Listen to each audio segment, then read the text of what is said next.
This is just a test of me reading to see if my voice is audible. I'm reading from Speck the Brownie, Here and There, written and illustrated by Elmay Crow in 1968. Speck the Brownie Outwits the Witch. A hunch on a branch sat a witch in the dark. The moonlight was silvery cold. She huddled and grumbled, but suddenly, hark! A footsteppy sound and a tiny bright spark, the lantern of somebody bold. Who dared to pass through the wisty woods all Who dared to pass through the wisty woods all alone? Wait a minute, the meter, that is weird. Who dared to pass through wisty woods all alone? Okay. Who dared to pass through wisty woods all alone? The witch strained her eyes to perceive. Her dinner was missing, she thought with a groan. Of squirrels she'd captured, she'd sucked the last bone, and not a scrap more up her sleeve. Speck hoisted his lantern along, brave and gay, to see if Hutillo was well. When visiting owls, one should not go by day, for life's topsy-turvy, the nocturnal way, as old Dandybeard used to tell. Here is Speck.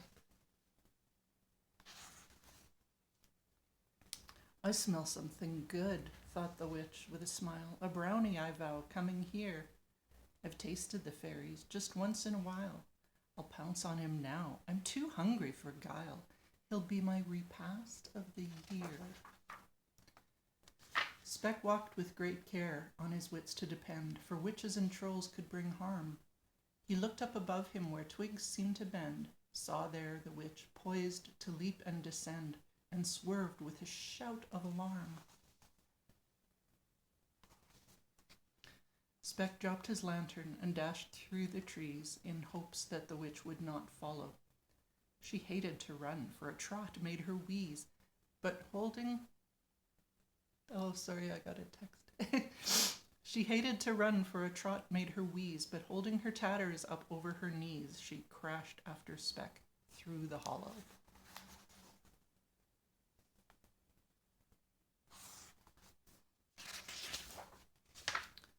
Speck scrambled up a ravine to a bluff, where stood the old shell of a stump.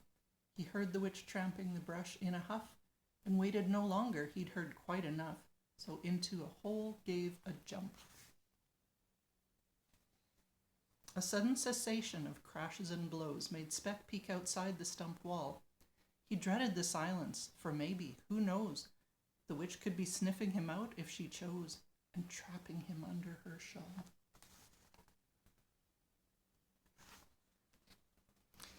Fearfully craning his neck in the dark to see if the witch had gone past, poor Speck leapt an inch when he heard her remark, while leaning her elbow against the stump's bark. Now, Brownie, I have you at last. She drooled down her chin as she... This is not a very sleepy story. I'm sorry. It has a happy ending, though, I promise. She drooled down her chin as she forced her hand in. To reach Speck she hoped to contrive. Wee Speck kept away with a brave brownie grin. The witch thought her dinner she should try to win with magic to take him alive. Yikes. A spell of black magic she placed on an oak that nearby grew, twisted and bent. With thin arms upraised she incanted and spoke. The tree snapped and groaned until Speck thought it broke with witchery's evil intent. Oh boy. Frightening branches formed long crooked claws. A finger grew out of each twig. The trunk had a hole that became gaping jaws, and black eyes developed from naughty trunk flaws, so menacing, evil, and big. Look at that tree. Holy cow. This was my favorite book when I was 6 years old. Remove him, my beauty, and hold him for me, the witch cackled, pointing at Speck. Instantly, heavy, dark arms from the tree came dangling over the brownie, so wee, and lifted him out by the neck.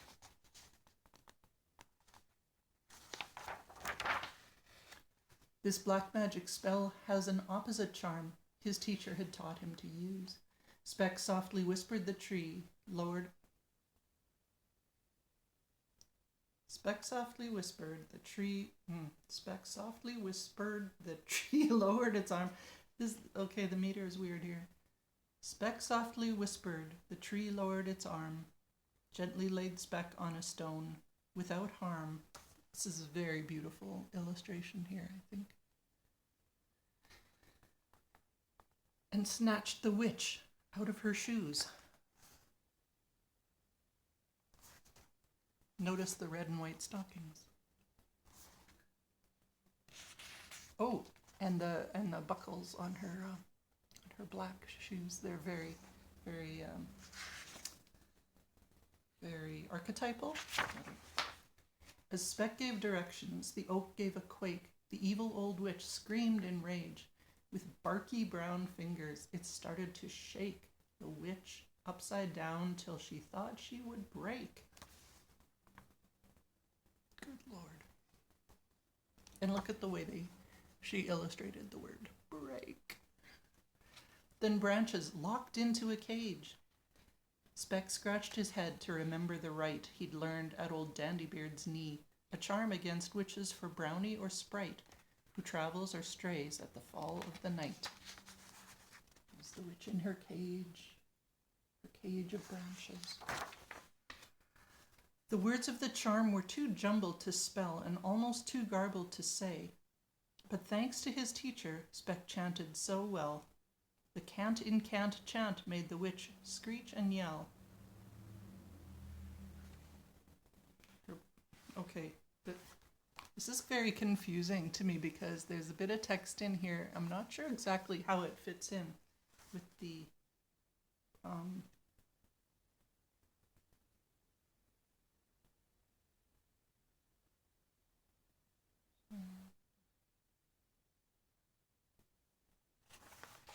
or maybe it's part of the previous.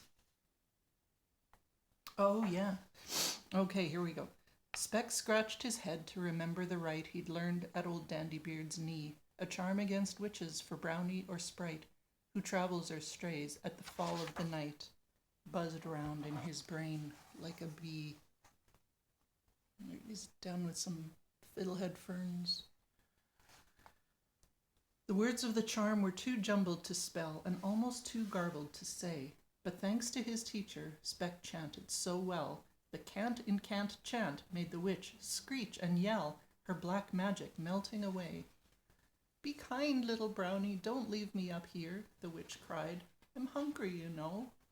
How could I catch birds or a lizard, my dear, when high in this cage you've confined my career? I beg of you, please let me go."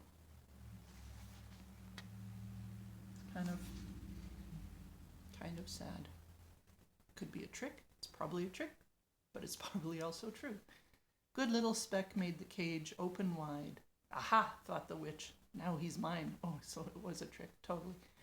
Speck watched the way she prepared for her glide. He knew with great cunning the witch was supplied, and she was determined to dine. The witch landed hard on the point of her nose, for Speck wasn't there to be eaten.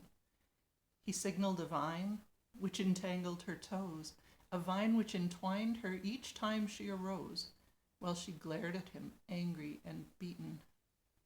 And she is landing right on her nose.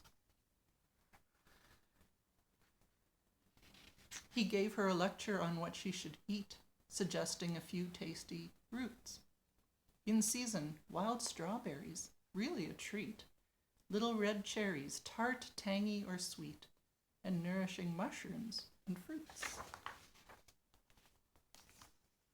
Speaking of which, there's that great big good-looking mushroom right there. The poor skinny witch, who was starved as a cat, became quite convinced of the worth of berries and apples and foods such as that, and she just could not wait for the chance to grow fat on goodies that grew in the earth.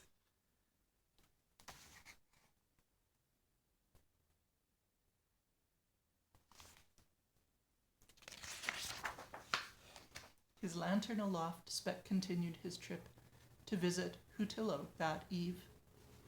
Over his shoulder he saw the witch rip roots from the mud with a black fingertip and stuff both her mouth and her sleeve. This is pretty cool.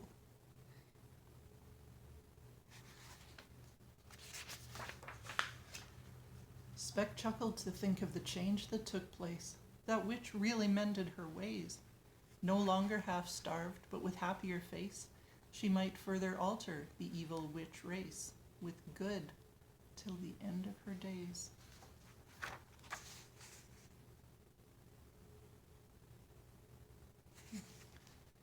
There she is, silhouetted in the full moon, having a snack on some tubers, I think. And then here's Speck with his bird friend.